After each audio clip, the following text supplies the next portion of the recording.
इस आर्टिकल के ऊपर में स्टार लगाना, क्योंकि इस आर्टिकल में एक तो इंटरनेशनल रिलेशन के बारे में बात करूंगा, मैप बेस्ड लोकेशन के बारे में बात करूंगा, और ये कहां पर हो रही है जो है वो इंडियन टेरिटरी है। इंडियन टेरिटरी नहीं बोला था उन्होंने, बोला था फॉरेन टेरिटरी है। फॉरेन में तो ऐसे तो बोल नहीं सकता कि चाइना की टेरिटरी है या यूएसए की टेरिटरी है, तो फॉरेन में टेरिटरी हमारी हो गई ना। वो क्यों बोला था? क्योंकि इनकी कोर्ट में एक केस चला गया था। सोच के देखो, बिल्कुल ऐसे ही है। मान लो आप लोग दो दोस्तों स्कूल में एक साथ पढ़े हो, ठीक है, स्कूल में एक साथ आप लोगों ने पढ़ाई करी है, और बाद में चल के एक दोस्त जो है वो आईएएस बन गया, ठीक है, और एक दोस्त है यहाँ पर वो जो है जिंदगी जैसे तैसे गुजर बसर कर रहे हैं। तुम हमारे एरिया में, पाक ऑक्युपाइड एरिया में अगर तुम टेररिज्म फैलाते हो तो हमारे देश की सोवरेनिटी और इंटीग्रिटी का भी हर्ट होता है, और सीधा सीधा ये कहीं ना कहीं दुनिया में आतंकवाद फैलाना, तो दुनिया की पीस यानी कि शांति को भी आप लोग बेकार कर रहे हो, ठीक है। इस आर्टिकल के ऊपर में स्टार लगाना, क्योंकि इस आर्टिकल में एक तो इंटरनेशनल रिलेशन के बारे में बात करूंगा, मैप बेस्ड लोकेशन के बारे में बात करूंगा, और ये कहां पर हो रही है ये दुर्घटना, जो कि पाकिस्तान के लिए तो दुर्घटना ही है। इसके बारे में बात करूंगा। कितनी खतरनाक बात बोल दी कि वैसा पाकिस्तान को कब्ज हो गया होगा। उसको पेट फ्रेश, पेट खराब हो गया होगा अगर यहाँ पर ये बात प्रॉपर सुनी पाकिस्तान ने। तो सीधा सीधा जयशंकर साहब ने ये बोल दिया पाकिस्तान को कि भारत की जो टेरिटरी जो तुम्हारे कंट्रोल में है, जो तुमने इलीगल और जबरदस्त तरीके से हमारी टेरिटरी को ऑक्युपाई कर रखा है, जिसको हम पाक ऑक्युपाइड एरिया बोलते हैं, और पाकिस्तान वाले उसको आजाद कश्मीर बोलते हैं, समझ रहे हैं? आजाद कुछ भी मतलब। तो हम लोग बोलते हैं पाक ऑक्युपाइड एरिया, यानी कि पाकिस्तान ने ये एरिया ऑक्युपाइड कर लिया है। तो अगर मैप में मैं दिखाऊंगा तो चीजों के साथ में आप लोग कनेक्ट कर पाएंगे अच्छे से। तो ध्यान से आप लोग देखिएगा। पूरा अगर मैप है हमारा तो ये है भारत। ऊपर वाला मैप देखोगे तो अब तो हमने डिवाइड कर दिया है, ये हो गया लद्दाख और ये हो गया कश्मीर। तो ये जो पोर्शन आप लोगों को देखने को मिलता है ये लद्दाख के अंदर में देखने को मिलता है। तो जब इसको जूम करके हम लोग देखेंगे तो कुछ ऐसा दिखाई देगा आप लोगों को मेनली। तो मैक्सिमम पोर्शन इसका आ गया आज के डेट में लद्दाख में। तो लद्दाख के अंदर में आप लोगों को देखने को मिलता है पाक, पाक ऑक्युपाइड एरिया, जिसको आप लोग पीओके बोलते हो, यानी कि हम लोग बोलते हैं पीओके। और इसको डिवाइड करने वाली लाइन को बोलते हैं लाइन ऑफ एक्चुअल कंट्रोल। तो जयशंकर साहब ने ये बोला है कि ये जो हमारा रीजन है ये पाकिस्तान ने जबरदस्ती अपने कंट्रोल में ले रखा है, जबकि ये इसका रीजन है ही नहीं है।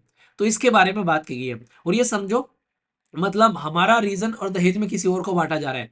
पाकिस्तान ने ये टेरिटरी चाइना को दहेज में दे दी थी 1963 में। 1962 की लड़ाई के बाद में पाकिस्तान इतना खुश हो गया कि वाह, इंडिया ने इतनी बार मेरी पिटाई करी है, अब मेरे से बदला लेने वाला मेरा दोस्त आ गया है। तो जैसे ही हमें हराया चाइना ने 1962 की वॉर में, तो पाकिस्तान ने खुशी खुशी में चाइना को ये एरिया दे दिया उठाकर। समझ रहे हैं आप लोग हरकतें यहाँ पर? तो ये घटिया हरकतें हैं। तो इसी के चलते अब थोड़ा सा मुद्दा अलग डायरेक्शन में जाता है। और पाकिस्तान की खुद की आवाम की भी मैं हरकतें आप लोगों को बताऊंगा, इनकी हरकतें क्या हैं। इनके खुद के मुखिया जो हैं वो खुद यहाँ पर इस बात को एक्सेप्ट कर चुके हैं कि पाकिस्तान एडमिट कर चुका है अपनी खुद की कोर्ट के अंदर में, अपनी अदालत के अंदर में, कि पाक ऑक्युपाइड और एरिया जो है वो इंडियन टेरिटरी है। इंडियन टेरिटरी नहीं बोला था उन्होंने, बोला था फॉरेन टेरिटरी है। फॉरेन में तो ऐसे तो बोल नहीं सकता कि चाइना की टेरिटरी है या यूएसए की टेरिटरी है, तो फॉरेन में टेरिटरी हमारी हो गई ना। वो क्यों बोला था? क्योंकि इनकी कोर्ट में एक केस चला गया था। वो केस चला गया था, एक जर्नलिस्ट थे वो पाक ऑक्युपाइड एरिया में रहते थे यहाँ पर। तो यहाँ पर उस जर्नलिस्ट को इन्होंने गायब कर दिया, ठीक है, पाक ऑक्युपाइड एरिया से। वो उसके एरिया की जो हालत थी वो लिखा करता था। तो जब यहाँ पर पाकिस्तान की जो कोर्ट है उसने कहा कि इस जर्नलिस्ट को हमारे यहाँ पर प्रस्तुत करो, तो पता है पाकिस्तान का जो इस्टेब्लिशमेंट है उन्होंने क्या कहा, पाकिस्तान की जो सरकार है उन्होंने क्या कहा? कह रहा हम तुम्हारे सामने उस जर्नलिस्ट को प्रस्तुत नहीं कर सकते। कह रहे कि क्यों नहीं कर सकते? कह रहा कि वो पीओके में रहता है। तो कह रहा है जो पार्लियामेंट उनकी जो अदालत कहती है तो मतलब क्या है, पीओके में रहता है। कह रहा पीओके तो फॉरेन टेरिटरी है ना, और फॉरेन टेरिटरी पे तो हमारे कोर्ट की पावर चलती नहीं है, तो आप लोग वहां पर उसको अपने आप लोग वहां पर अपना जजमेंट दे ही नहीं सकते, क्योंकि पाकिस्तान का कोर्ट तो पाकिस्तान की टेरिटरी में काम करता है, पीओके में थोड़ी ना काम करेगा। तो ये खुद अपनी अदालत के अंदर में इस चीज को एक्सेप्ट कर चुके हैं कि पीओके एक फॉरेन टेरिटरी है। तो जयशंकर साहब ने अगर बोल दिया कि भाई साहब हमारी टेरिटरी है तो हमको रिटर्न करो, तो इंडिया ने ये स्ट्रॉन्ग रेस्पॉन्स दिया है। अब जो आप लोगों को देखने को मिला है कि पीओके को बोला है कि जल्दी जल्दी खाली करो और निकलो यहाँ से। तो इससे यहाँ पर कहीं ना कहीं रीजन क्या निकल कर आ रहे हैं कि प्रेजेंट टाइम पर एक तो यहाँ पर जो लोग रहते हैं उनकी खस्ता हालत कर रखी है इन्होंने, ना खाने के ना पीने के उनके पास में, ना जॉब है, इन्फ्लेशन इतना हाई है, सिक्योरिटी नाम की कुछ है ही नहीं है वहां पर, टेररिज्म इतना तकड़े लेवल का है जिसकी कुछ हद नहीं है यहाँ पर। और एक तरीके से आप लोग ये समझो कि बस जिस जैसे तैसे जिंदगी चल रही है वहां पर। सोच के देखो, बिल्कुल ऐसे ही है। मान लो आप लोग दो दोस्तों स्कूल में एक साथ पढ़े हो, ठीक है, स्कूल में एक साथ आप लोगों ने पढ़ाई करी है, और बाद में चल के एक दोस्त जो है वो आईएएस बन गया, ठीक है, और एक दोस्त है यहाँ पर वो जो है जिंदगी जैसे तैसे गुजर बसर कर रहे हैं। तो हमेशा वो क्या करेगा, उस आईएएस की प्रोफाइल खोल खोल कर देखता रहेगा कि यार देख कितनी तरक्की कर ली है, देख कहाँ पहुंच गया। ठीक है, वही काम हो रखी है आज के डेट में पाकिस्तान की और इंडिया की। इंडिया की तरक्की को ये पाकिस्तान बिल्कुल ऐसे देखता है कि जैसे इंडिया जो है वो आईएएस बन गया और पाकिस्तान जो है वो बेरोजगार घूम रहा है यहाँ पर। तो प्रोफाइल देख देख कर चिढ़ता रहता है यहाँ पर, तो ये कंडीशन देखने को मिलेगी। कहानी कहाँ से निकली है? कहानी निकली प्राइम मिनिस्टर मोदी जी के द्वारा जो ब्रॉडकास्ट किया गया उसने दुनिया को हिला के रख दिया। ऐसी ऐसी बात बोल दी प्राइम मिनिस्टर मोदी साहब ने उसमें। एक तो उन्होंने चाइना के बारे में बात बोली, चाइना ने भी उस चीज को एक्सेप्ट किया कि लगभग 2000 साल का हमारा इतिहास रहा है कि हमने कभी लड़ाई नहीं की है, तो हम फिर से रिलेशन को इम्प्रूव करेंगे। तो चाइना ने रेस्पॉन्ड किया, तो उसके बारे में भी थोड़ी सी आप लोग समझ सकते हैं। दूसरा, यूएसए के प्रेसिडेंट डोनाल्ड ट्रंप ने वो ब्रॉडकास्ट जो है वो अपने सोशल मीडिया हैंडल पर शेयर कर दिया। ठीक है, वो इतना खुश हो गया मोदी जी से। ठीक है, पर लेकिन पाकिस्तान को उससे मिर्ची लग गई, क्योंकि मोदी जी ने पाकिस्तान के बारे में वहां पर बात बोली थी।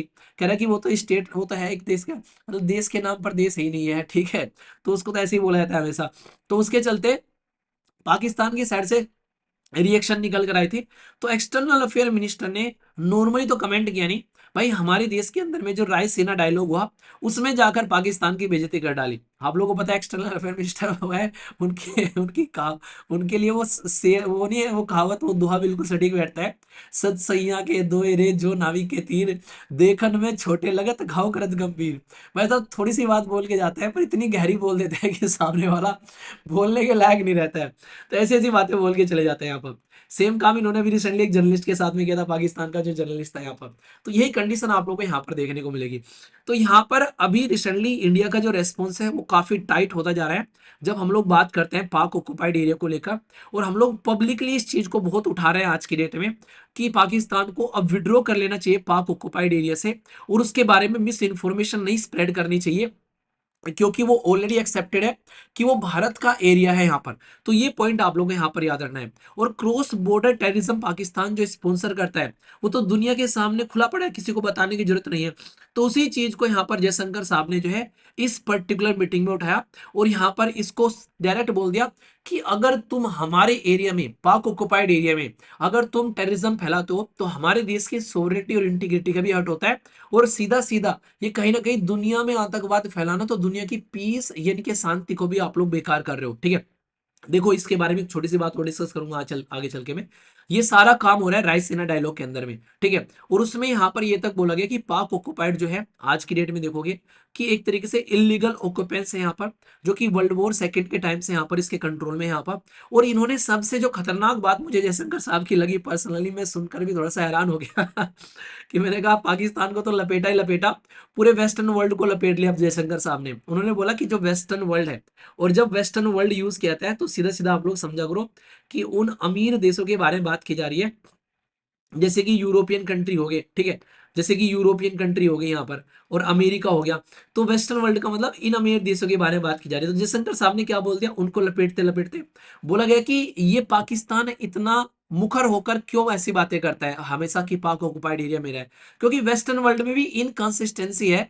उन्होंने भी कभी भी इस मुद्दे को सीरियसली उठाया नहीं है ढंग से कि भाई ये टेरिटरी का ऑक्यूपेशन कर रखा है, ये मिलिट्री डिक्टेटरशिप चल रही है पाकिस्तान की हमारे एरिया के ऊपर में। तो ग्लोबल पावर भी कहीं ना कहीं एक तरीके से यहाँ पर इस चीज को सीरियसली नहीं लेते, कभी उठाते हैं कभी नहीं उठाती है। तो ये कहीं ना कहीं एक अलग तरीके का मुद्दा है, उनको भी पाकिस्तान का सपोर्ट नहीं देना चाहिए। पाकिस्तान को इतनी मिर्ची लगी, इतनी मिर्ची लगी कि उनका जो फॉरेन मिनिस्टर है उन्होंने बोला कि प्राइम मिनिस्टर ने जो कमेंट किया था वो मिसलीडिंग है। ठीक है, तो ये डिप्लोमेटिक टेंशन बढ़ा सकता है हमें टेंशन बढ़ेगी।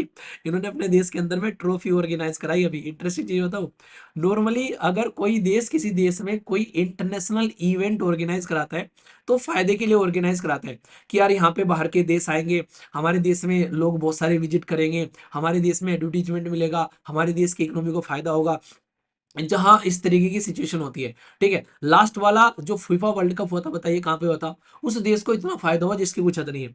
पाकिस्तान ने क्रिकेट क्रिकेट की ट्रॉफी ऑर्गेनाइज करवाई, 850 करोड़ रुपए का नुकसान हो गया पाकिस्तान ये कह रहा है कि साला ऊंट पे बैठ के चलो तो भी कुत्ता काट लेता है, ऐसी हालत है हमारी आज की डेट में तो समझ रहे हैं आप लोग यहाँ पर? तो पाकिस्तान की हालत ऐसी है कि ये ऊंट पे बैठ के चले तो भी कुत्ता काट लेता है। तो यहाँ पर ये हालत हो गई इसकी आज के डेट में, मतलब तो कमाने से तो गया और गवा दिया है इसने यहाँ पर। तो इसलिए सोचो यहाँ पर, तो वही बात है यार, अभी फिलहाल के टाइम पर पाकिस्तान की खस्ता हालत कई तरीके से हो रही है। मैं इंटरेस्टिंग चीज बताऊंगा आप लोगों को भी एक।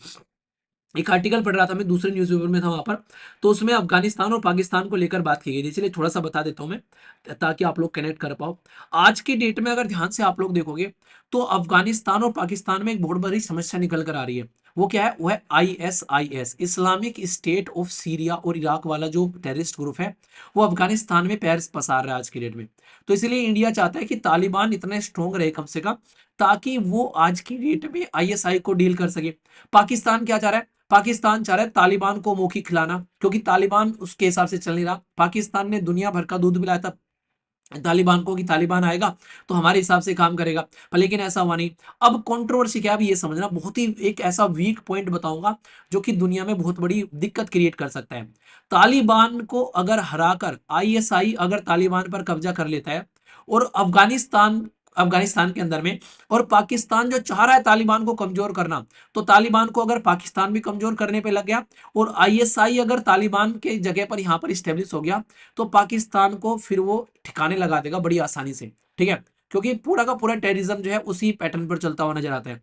और पाकिस्तान को ठिकाने लगा दिया तो हमारी सरदर्दी हो जाएगी बहुत तकड़े वाली, कि पूरा का पूरा बवाल, सबसे बड़ा टेररिस्ट ग्रुप जो है वो हमारी बाउंड्री के पास में आकर बैठ जाएगा, तो हमको समस्या हो जाएगी। अमृतसर के अंदर में जो ब्लास्ट हुआ अभी यहाँ पर आप लोगों को देखने को मिला, उसका कनेक्शन बताया जा रहा है आईएसआई के साथ में, ठीक है। कई सारे लोग तो उसको जो इंटेलिजेंस पाकिस्तान की एजेंसी के साथ में कनेक्ट कर रहे हैं, कई ऐसा आईएसआई के साथ में कनेक्ट कर रहे हैं यहाँ पर।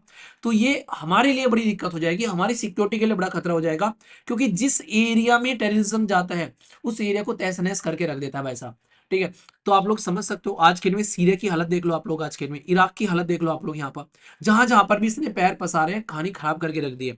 तो इसलिए हम लोग इस चीज को लेकर चाहते हैं कि एटलीस्ट तालिबान है तो तालिबान बना रहे, क्योंकि आईएसआई आएगा तो दिक्कत हो जाएगी। तो ये एंगल भी आप लोग यहाँ पर समझना। इसीलिए हम लोग चाह रहे हैं कि पीओके को अगर हम लोग अपने कंट्रोल में ले लेते हैं, तो कल को चलकर हमारी जो टेरिटरी है उसमें सुकून बना पाएंगी हमारी आर्मी मिलके, हमारी सारी सिक्योरिटी फोर्सेज। तो इंडिया और पाकिस्तान जो है उसके बीच में जो टेंशन है यहाँ पर, वो मुद्दा अलग है, पर लेकिन रियलिटी में जो बॉर्डर इशू है वो और डायरेक्शन में अगर देखोगे, तो क्रॉस बॉर्डर टेररिज्म और टेरिटरी डिस्प्यूट से भी ऊपर उठ के सिक्योरिटी का इशू आज के दिन में आप लोगों को देखने को मिलेगा, जो कि बहुत ही सेंसिटिव हो जाता है। पाक ऑक्युपाइड एरिया बिल्कुल एक फर्टाइल लैंड है। फर्टाइल लैंड समझते हो क्या होती है? जहां पर कोई भी बीज डालो तो उग जाएगा। तो टेररिज्म का बीज वहां पर इतना उगा हुआ है, अगर वहां पर आईएसआई भी आकर अपना पैर जमाएगा ना, तो भाई वो भी धड़ल्ले से वहां पर मजे करके निकल जाएगा। इतनी बुरी कंडीशन है आज के डेट में, ये चीज आप लोग समझ सकते हो, ठीक है। तो ये एक अलग एंगल भी मैंने बता दिया, आर्टिकल के अंदर में नहीं था, ठीक है। एक छोटी सी बात बता दूं, कई बार मैं क्या करता हूँ ना, आप लोग आर्टिकल में, कुछ बच्चे कहते हैं कि सर आर्टिकल में इतनी चीजें नहीं होती, कहाँ से बता देते हो? यार बहुत सारी मैगजीन और न्यूज़पेपर वगैरह पढ़ते रहता हूँ, तो जो भी मुझे लगता है उस पर्टिकुलर टॉपिक से रिलेटेड मैं डिस्कस कर लेता हूँ। जैसे मैंने एक टॉपिक डिस्कस किया था, मैं बता देता हूँ थोड़ा सा, वो सोलर सिस्टम के बारे में टॉपिक था। तो वहां पर मैंने आप लोगों को दो आर्टिकल कंबाइन की, तो कई बच्चों को कंफ्यूजन हो गया, कह रहे कि सर उस आर्टिकल को इस आर्टिकल से मतलब वो वाली चीज बताई जो नहीं थी, वो अलग तरीके से बता दिया आपने। देखो उसमें मैंने क्या किया था, सोलर पैनल के बारे में बताया था कि सोलर पैनल जो है वो किस तरीके से आज के डेट में पोल्यूशन को कम करने में हेल्प कर सकता है, अगर वहां पर जो सोलर पैनल का इस्तेमाल करेंगे। वो आर्टिकल मैंने डिस्कस किया था, पर लेकिन उसमें साथ साथ में मैंने ये भी बताया था कि पोल्यूशन जो बढ़ रहा है, जो बादल आते हैं, पोल्यूशन बढ़ता है, उसकी वजह से सोलर पैनल पर जो नॉर्मली अगर देखोगे तो यहाँ पर जो वो एनर्जी जनरेट कर सकता है वो नहीं कर पाता है पोल्यूशन बढ़ने की वजह से। और साथ साथ में मैंने एयर पोल्यूशन भी डिस्कस किया था। तो तीन आर्टिकल मैंने एक तरीके से, दो तो मेनली डिस्कस कर लिए, तीन एंगल मैंने बता दिए थे वहां पर आप लोगों को। तो कंफ्यूजन में मत हुआ करो उस चीज को लेकर, मैंने वो भी बताया था आप लोगों को कि हाँ इस तरीके से, ठीक है। तो उस चीज को समझा करो थोड़ा सा, ठीक है। तो ये चीज ध्यान रखना, तो मुझे लगता है कि आप लोग चीजों को अंडरस्टैंड कर पाओगे, ओके। तो बेसिक है, इंपॉर्टेंट है।